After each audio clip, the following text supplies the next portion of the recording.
So in the 1870s, the French used a tactic to get more settlers into the fertile farmland in Algeria.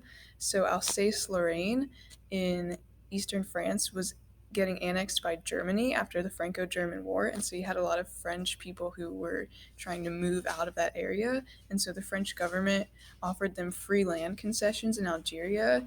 But in a document about the land concessions, the government says that the settlers must commit to cultivating, to putting to use, and inhabiting their concession. The failure to execute these obligations can lead to forfeiture of their concession. So they gave them this free land, but they said that they must cultivate and use it to grow food for the French people. And so they had 877 families that sailed across the Mediterranean. But the government reported that they were bereft of resources and formerly city dwellers or fabric workers, ignorant of working the land. So it was very difficult for them to make successful farms when they had worked in factories for most of their life. And so in a few years, the government reported that they were disoriented and suffering from a climate they were not used to and failed to effectively cultivate the land. Um, and so this was just another one of their failed attempts to get settlers to really exploit the land like they wanted them to.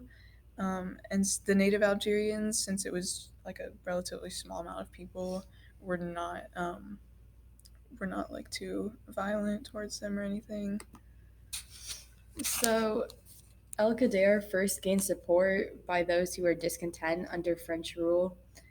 He established the Desmiquelles Treaty in 1834 and gained power over Iran. He expanded his power through military might and the Treaty of Tafna, which gave him control over the interior of Oran and Tittery. He gained support of the people by inspiring those who were discontent with French rule. The Treaty of Tafna gave the French limited ports and powers. Once El-Qadir was in charge, he became an absolute ruler, and he established judicial equality between population groups and grew his empire even more. He rallied his subjects using their same religious sentiment and inspired nationalism in them. He expanded education practices to grow the idea of nationality. Eventually, in 1846, he was conquered by the French.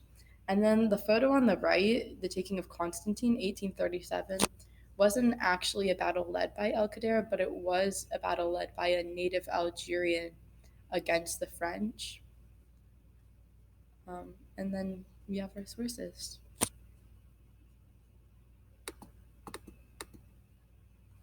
Thanks for watching. I hope that you enjoyed our wonderful presentation.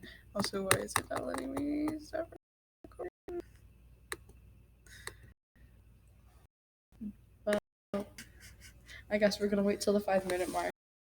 Oh, okay, never mind.